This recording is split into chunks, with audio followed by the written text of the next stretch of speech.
नमस्कार, मैं हूं शम्स ताहिर खान और आप देख रहे हैं वारदात। देश में जब तक लॉकडाउन था तब तक कोरोना भी कैद में था, मगर देश अनलॉक होते ही कोरोना भी हवा के घोड़े पर सवार होकर निकल पड़ा। अब तो औसतन हर रोज 10,000 से ज्यादा नए मामले सामने आ रहे हैं, मगर सबसे बुरा हाल है देश के दो सबसे बड़े महानगरों मुंबई और दिल्ली का। खासकर मुंबई, जो इस वक्त कोरोना के हॉटस्पॉट के मामले में मॉस्को के बाद दुनिया में दूसरे नंबर पर है। मगर कायदे से देखें तो देश भर में कोरोना के जितने मामले हैं उनमें से करीब करीब आधे मामले तो अकेले इन्हीं दो शहरों यानी मुंबई और दिल्ली में है।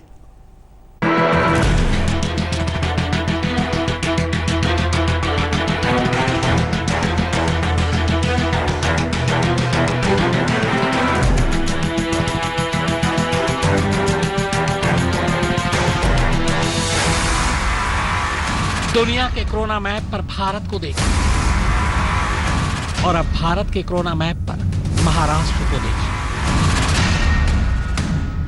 और आखिर महाराष्ट्र में कोरोना के नक्शे पर मुंबई को देखिए। यानी इतना तो साफ है कि देश में अगर कोरोना ने सबसे ज्यादा तबाही मचाई है तो इसी मुंबई शहर में। अकेले मुंबई में आंकड़े 50,000 के करीब पहुंचने को, जबकि ठाणे और पुणे भी उसके पीछे पीछे तेज रफ्तार से चल रहे हैं। महाराष्ट्र की बात करें तो कोरोना के आंकड़े करीब 1 लाख के आसपास पहुंच चुके हैं। देश में कुल 3 लाख के करीब कोरोना पॉजिटिव के मामले सामने आए हैं। हालांकि अच्छी बात यह है कि उनमें से करीब 1.5 लाख ठीक भी हो चुके हैं। यानी करीब 3 लाख मामलों में अब सिर्फ 1.5 लाख मामले ही ऐसे हैं जो एक्टिव हैं। और भारत के इन 1.5 लाख एक्टिव केस में से अकेले 50,000 एक्टिव केस महाराष्ट्र में है। कोरोना से ठीक होने वालों की तादाद भले ही महाराष्ट्र में अच्छी हो, लेकिन देश में कोरोना से होने वाली मौत भी सबसे ज्यादा महाराष्ट्र में ही हुई।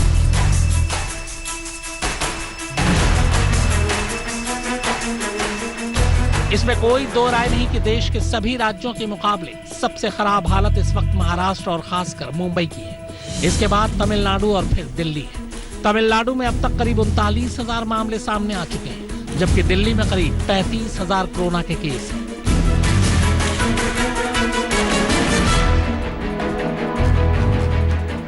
देश में कोरोना के मामलों में मुंबई इस वक्त सबसे बड़ा हॉटस्पॉट है और जिस रफ्तार से यहां औसतन रोजाना केस बढ़ रहे हैं, उसे देखते हुए डर इस बात का है कि मुंबई देश के बाद अब दुनिया में कोरोना का सबसे बड़ा हॉटस्पॉट न बन जाए। कोरोना से पीड़ित लोगों के आंकड़ों के मामले में मुंबई न्यूयॉर्क को पहले ही पीछे छोड़ चुकी है। फिलहाल सबसे ज्यादा केस के मामले में अब बस मॉस्को ही मुंबई से आगे है। हालांकि महाराष्ट्र सरकार का कहना है कि देश में सबसे ज्यादा टेस्ट यही हुए, इसीलिए कोरोना के मामले राज्य में ज्यादा सामने आए। टेस्टिंग के मामले में महाराष्ट्र सरकार की ये दलील गलत भी नहीं है।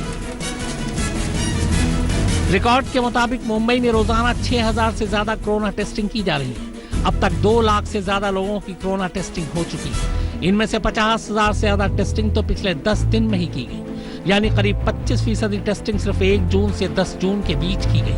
आंकड़ों के मुताबिक हर 100 टेस्ट पर औसतन 32 पॉजिटिव केस मिल रहे हैं, यानी मुंबई में कोरोना पॉजिटिव रेट 32% तक पहुंच चुका है।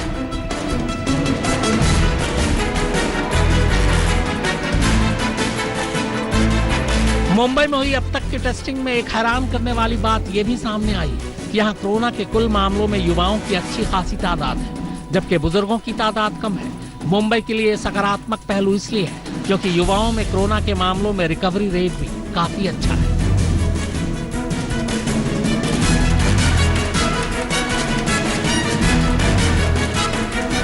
दुनिया के दूसरे महानगरों से मुंबई की तुलना करें तो मुंबई की तरह अमेरिका की भी आर्थिक राजधानी न्यूयॉर्क कोरोना से सबसे ज्यादा प्रभावित हुई है।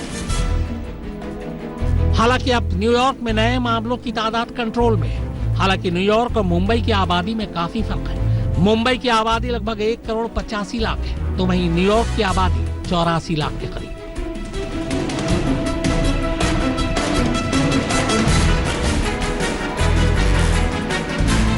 जानकारों का मानना है कि मुंबई में कोरोना के मामलों में इतना इजाफा इसलिए हुआ क्योंकि देश की वित्तीय राजधानी होने की वजह से यहाँ शुरुआती दिनों में बाहर के देशों से आने वालों की तादाद काफी ज्यादा थी, जिसकी वजह से शुरू में कोरोना फैला और अब उसके फैलने की सबसे बड़ी वजह है घनी आबादी। मुंबई में 40% से ज्यादा आबादी झुग्गी झोपड़ियों में रहती है, जहां संक्रमण का फैलना आसान और सोशल डिस्टेंसिंग का पालन मुश्किल होता है।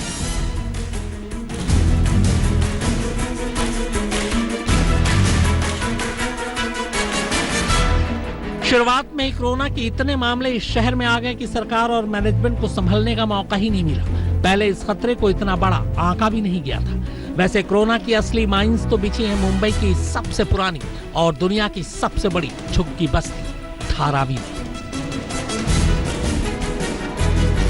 सुप्रतीम बनर्जी और फारूक माब हैदर के साथ शम्स ताहिर खान, आज तक। मुंबई में दुनिया की सबसे बड़ी झुग्गी बस्ती धारावी में बढ़ते कोरोना वायरस के मामलों ने न सिर्फ महाराष्ट्र सरकार बल्कि केंद्र सरकार को भी चिंता में डाल दिया है। आखिर धारावी में कोरोना के इतने मामलों की वजह क्या है और क्यों यह वायरस इन झुग्गियों में सबसे ज्यादा खतरनाक है? मॉनसून से पहले धारावी के लिए की जा रही डराने वाली भविष्यवाणी और भी डरा रही है।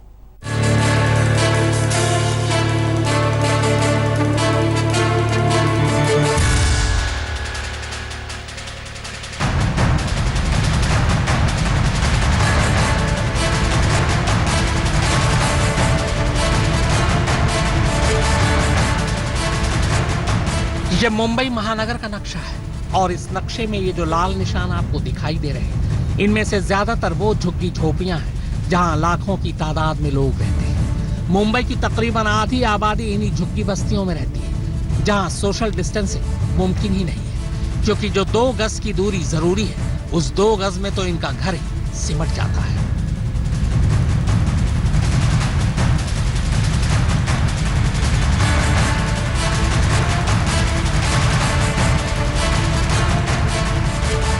एरिया के हिसाब से ये झुग्गी झोपड़ियां भले ज्यादा जगह न घेरती हो, मगर आबादी और कोरोना के लिहाज से ये जगह किसी टाइम बम से कम नहीं है। जो फूटा तो देश में कोरोना का मीटर टूट कर बिखर जाएगा। इन सभी झुग्गियों में मुंबई की सबसे पुरानी झुग्गी है धारावी। इसीलिए स्वास्थ्य विभाग और राज्य सरकार के साथ साथ केंद्र सरकार के लिए फिलहाल धारावी सबसे बड़ी चिंता बनी हुई है, जो न सिर्फ एशिया बल्कि दुनिया का सबसे बड़ा स्लम एरिया है।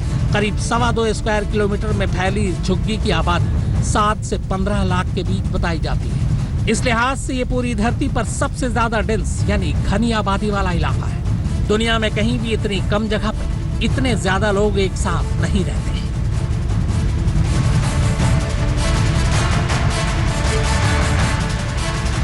यही वजह है कि हेल्थ एक्सपर्ट्स बार बार ये कह रहे हैं कि अगर ये वायरस इन झुग्गियों में तेजी से फैला और उसने 30 से 40% लोगों को भी अपना शिकार बना लिया तो ये काफी नुकसानदायक हो सकता है। और मुंबई के अस्पताल अभी इसके लिए तैयार भी नहीं है। इतनी बड़ी आबादी के लिए अस्पतालों को तैयार करना आसान भी नहीं है। ऊंचाई से ली गई धारावी की इस तस्वीर को देखिए। ध्यान दीजिए कि क्या इन झुग्गियों के बीच आपको कोई रोड या गली नजर आ रही है? शायद नहीं, क्योंकि इतनी सटकर बनी हुई है। क्या एक से दूसरी झुग्गी के बीच रत्ती भर का भी फासला नहीं है और गलियां इतनी पतली और छोटी हैं जिनमें सिर्फ 1 या 2 आदमी के चलने की जगह होती है।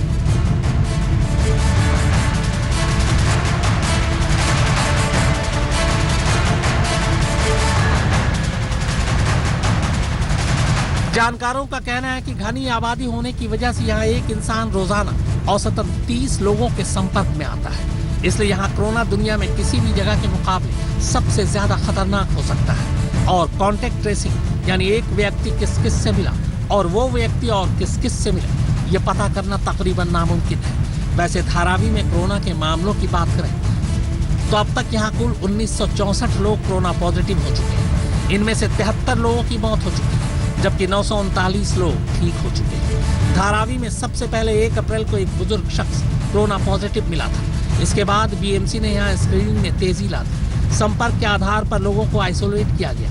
10 जून तक के आंकड़ों के मुताबिक धारावी में 3,60,000 से ज्यादा लोगों की स्क्रीनिंग की जा चुकी है। हाई रिस्क इलाकों को सील किया गया है। तकरीबन 8,500 लोगों को प्रशासन के क्वारंटीन सेंटर भेजा गया है। वहीं 38,000 लोगों को उनके घर में क्वारंटीन कर दिया गया है।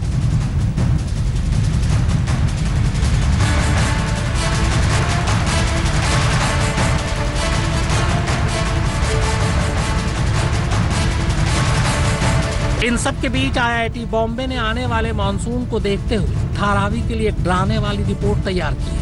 इस रिपोर्ट को समझने के लिए आप इस तस्वीर को देखिए। ऊंचाई से ली गई धारावी की इस तस्वीर में आपको कई झुग्गियों में नीले रंग की ये शीट नजर आ रही होगी। ये शीट बारिश के पानी को रोकने के लिए लगाई गई है, जो सब झुग्गियों पर नहीं है। लिहाजा इस स्टडी में कहा गया है कि मानसून के दौरान कोरोना वायरस से संक्रमण तेज हो सकता है।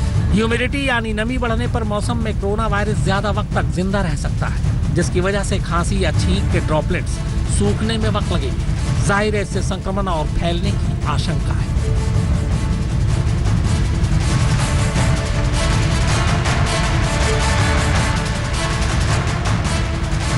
धारावी के लोगों के लिए सबसे बड़ी मुश्किल है कि यहाँ सोशल डिस्टेंसिंग और क्वारंटीन मुमकिन नहीं है, क्योंकि एक एक गली में हजारों लोग साथ रहते हैं। दुकानें भी हैं जिनके आगे सोशल डिस्टेंसिंग का ख्याल करके लाइन लगाना नामुमकिन है। वहीं बच्चों के खेलने की जगह भी है। घरों के अंदर की बात करें तो घर नहीं, असल में ये कमरे हैं, जिनमें 10 बाई 12 फीट की जगह में अमूमन 7 से 10 लोग साथ रहते हैं। वहीं उन्हें खाना पीना, रहना सोना सब कुछ करना पड़ता है।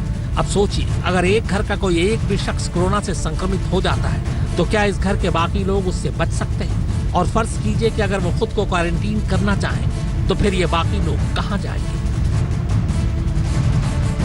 इन सब के अलावा धारावी में महामारियों के फैलने का डराने वाला इतिहास भी रहा है। 1896 में आई प्लेग महामारी में मुंबई की आधी आबादी खत्म हो गई थी और उसमें भी ज्यादातर लोग इसी धारावी झुग्गी बस्ती के थे। 1986 में कॉलरा महामारी के दौरान भी धारावी सबसे ज्यादा प्रभावित था। मुंबई के इतिहास में ये झुग्गी सबसे पुरानी बस्तियों में से एक है। इसे 1884 में बसाया गया था। कई जानकारों का कहना है कि कोरोना की समस्या से बचने के लिए इन झुग्गियों को ही सील कर देना चाहिए, मगर ये इसलिए मुमकिन नहीं क्योंकि इनमें से ज्यादातर लोग दिहाड़ी मजदूर हैं, यानी रोज कमाने और रोज खाने वाले, और इतनी बड़ी आबादी को सील कर देना शायद मुमकिन ही नहीं। मुनीश देवगन और फारूक माब हैदर के साथ सुप्रतीम बनर्जी, आज तक। क्या 31 जुलाई तक सचमुच दिल्ली में कोरोना के 5 लाख मरीज हो जाएंगे? मुंबई के बाद दिल्ली का सच। एक छोटे से ब्रेक के बाद आप देखते रहिए वारदात। फिलहाल आज की तारीख में दिल्ली में कोरोना के कुल मामले करीब 35,000 हैं, जबकि कोरोना से मरने वालों की तादाद दिल्ली में 1100 तक पहुंच चुकी है। एक दिन में सबसे ज्यादा 1877 नए मामलों का रिकॉर्ड भी दिल्ली के नाम है। पर मामला यहीं खत्म नहीं हो जाता। असली चुनौती तो जुलाई की है। अनलॉक होते ही दिल्ली में मानो कोरोना भी खुल गया हो। 11 जून को एक दिन यानी सिर्फ 24 घंटे में राजधानी में कोरोना के रिकॉर्ड 1877 नए मामले सामने आए थे। इतना ही नहीं, पिछले 2 हफ्ते से हर रोज दिल्ली में कोरोना के औसतन 1200 से 1500 नए मामले सामने आ रहे हैं। दिल्ली में अब तक कोरोना के कुल 34,687 मामले आ चुके हैं। 1085 लोगों की मौत हो चुकी है। कोरोना से ठीक होने वालों की तादाद 12,731 है। दिल्ली में अभी भी 20,871 एक्टिव केस हैं। हालांकि दिल्ली के उप मुख्यमंत्री मनीष सिसोदिया की माने तो 30 जून तक दिल्ली में कोरोना मरीजों की तादाद बढ़कर 1 लाख हो जाएगी। इसके बाद 31 जुलाई तक अकेले दिल्ली में करीब 5.5 लाख कोरोना के मरीज होंगे और इन मरीजों के लिए 31 जुलाई तक करीब 80,000 बेड की जरूरत पड़ेगी। अब सवाल ये है कि क्या इतने मरीजों के लिए अस्पताल और बेड दिल्ली में हैं? दिल्ली में केंद्र सरकार के अस्पतालों में करीब 13,200 बेड है। दिल्ली के नगर निगम के अस्पतालों में करीब 3,500 बेड है। दिल्ली सरकार के 38 अस्पतालों में 11,000 बेड है। दिल्ली में कुल बेड का 50% से ज्यादा निजी अस्पतालों के पास है। कुल मिलाकर कोरोना को लेकर देश की तस्वीर देखें तो हिंदुस्तान के लगभग आधे कोरोना मरीज अकेले मुंबई और दिल्ली में ही है। लोकेंद्र सिंह के साथ फारूक माब हैदर, आज तक। तो वारदात में फिलहाल इतना ही, मगर आज तक पर खबरों का सिलसिला लगातार जारी है। नमस्कार, मैं हूं अंजना ओम कश्यप। हमें उम्मीद है ये वीडियो आपको पसंद आया होगा। लेटेस्ट खबरों के लिए यूं ही देखते रहिए आज तक, और इस वीडियो के पसंद आने पर लाइक, शेयर एंड सब्सक्राइब करना ना भूलें।